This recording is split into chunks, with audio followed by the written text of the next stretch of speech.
Bismillahirrahmanirrahim. Assalamualaikum warahmatullahi wabarakatuh. Alhamdulillah, jumpa kembali dengan pelajaran pendidikan agama Islam dan budi pekerti kelas 4 tingkat sekolah dasar. Kali ini kita akan belajar materi pelajaran yang keempat. Sebelumnya kita berdoa terlebih dahulu agar kita senantiasa mendapatkan perlindungan dan keberkahan dari Allah Subhanahu wa taala. Berdoa mulai.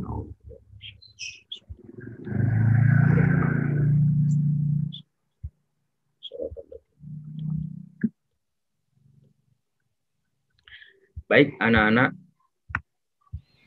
kita belajar tentang bersih itu sehat. Langsung menuju tujuan pembelajaran kali ini. Langsung Pak Guru. Nah, ini tujuan pembelajaran. Yang pertama, kalian sebagai peserta didik dapat menyebutkan makna bersih dan sehat dengan tepat.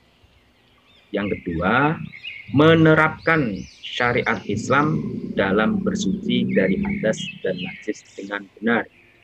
Itu tujuan pembelajaran. Kalian sebagai peserta didik diharapkan melalui pembelajaran ini kalian dapat menerapkan syariat Islam dalam bersuci dari hadas dan najis.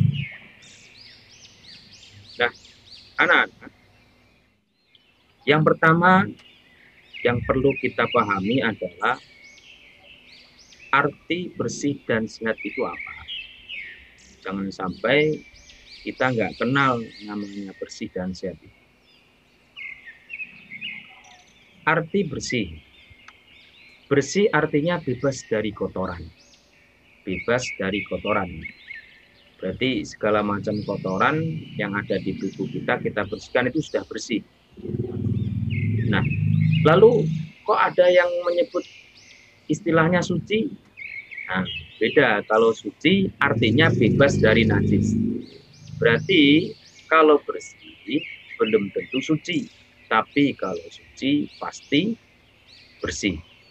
Contohnya, orang kena tintang spidol atau tintang pulpen ya, itu kotor. Tapi kotoran itu tidak najis. Maka ketika dibersihkan pun sudah menjadi bagian dari bersih. Beda dengan najis. Nah, kalau najis apa? Najis adalah yang menjadikan terhalangnya seseorang untuk beribadah kepada Allah Subhanahu wa taala. Kalau misalnya kita mau sholat, kemudian di antara tubuh kita atau pakaian kita, tempat yang mau kita pakai sholat itu ada najisnya, maka sholat kita tidak sah. Lalu apa sih yang dimaksud dengan najis itu apa saja? Contoh, jilatan anjing, air liurnya anjing itu najis. Terus darah, kena kotoran atau tinja itu buang air besar itu ya, atau dari air seni atau urin, itu juga bagian dari najis.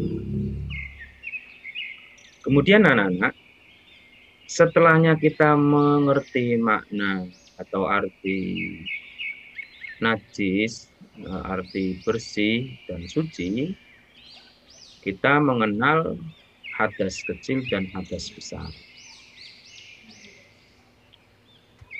Yang pertama, hadas kecil. Apa sih hadas kecil itu? Yakni buang air atau disebut air seni atau tinja, dan buang angin atau sering kita kenal dengan kentut yang menyebabkan batalnya wudhu. Cara menghilangkannya dicuci dengan air bersih lalu melakukan wudhu. Misalnya kita habis buang air besar, maka dibersihkan dulu, kemudian kita baru wudhu. Begitu pula habis kencing, kita cebok dulu, bersih dulu, baru kita melakukan wudhu. Itu hadas kecil dan cara bagaimana menghilangkannya. Kemudian ada hadas besar. Apa saja yang dimaksud hadas besar bagi laki-laki yang mau menginjak dewasa? Biasanya mimpi basah bagi laki-laki. Apa maksudnya mimpi basah? Mimpi yang menyebabkan keluarnya air sperma. Dan haid bagi perempuan. Cara menghilangkannya hadas besar yakni dengan mandi jinabah, mandi yang seluruh tubuh yang sering orang menyebut mandi besar, atau tayamum jika tidak ada. Anak-anak, jika kita akan sholat, badan, pakaian, dan tempat harus bersih dari kotoran. Tidak hanya bersih dari kotoran, juga bersih dari najis. Seperti gambar tersebut. Jadi kita melakukan sholat harus bersih dan suci, baik dari kotoran maupun najis, pada badan kita, pada pakaian, pada tempat atau tempat kita sholat. Nah, di samping kita gemar bersuci dan membersihkan diri ketika kita sholat, di luar sholat pun kita harus mempunyai kebiasaan atau disebut gemar membersihkan anggota badan. Apa saja? Gigi, terus telinga, leher, rambut, kuku. Nah, kuku tangan, kuku kaki, ini harus dibersihkan, termasuk mata ataupun hidung. Ini yang sering cepat kotor, makanya harus menjadi kebiasaan untuk dibersihkan. Nah, sekarang bagaimana cara membersihkan najis?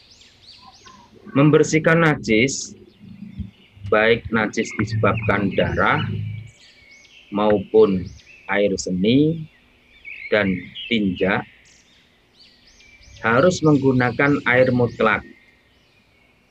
Misalnya air sumur, air hujan. Air mutlak itu apa? Air yang benar-benar air yang suci sekaligus bisa mensucikan. Sebab ada air yang suci tapi tidak bisa mensucikan. Contohnya air teh, air yang sudah tercampur dengan teh itu suci tapi tidak bisa mensucikan. Caranya ialah air yang datang atau dikucurkan ke benda bernajis, bukan najis yang datang ke air. Contoh seperti gambar ini. Misalnya ada pakaian kita kena najis, maka bukan pakaian yang kena najis kita masukkan ke air, tapi airlah yang menyirami, yang mendatangi benda yang kena najis. Cebok, membersihkan kotoran seperti tinja atau istinja adalah salah satu cara membersihkan najis yang sering kita lakukan.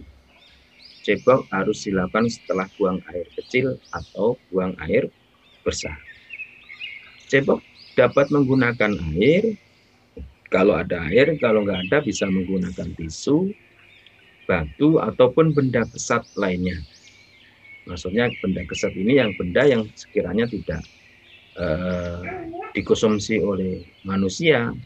Contoh benda kesat yang tidak boleh seperti makanan kayak dodol, jedah, apalagi yang benda-benda yang bisa mengeras, tapi itu tidak boleh digunakan untuk cebok.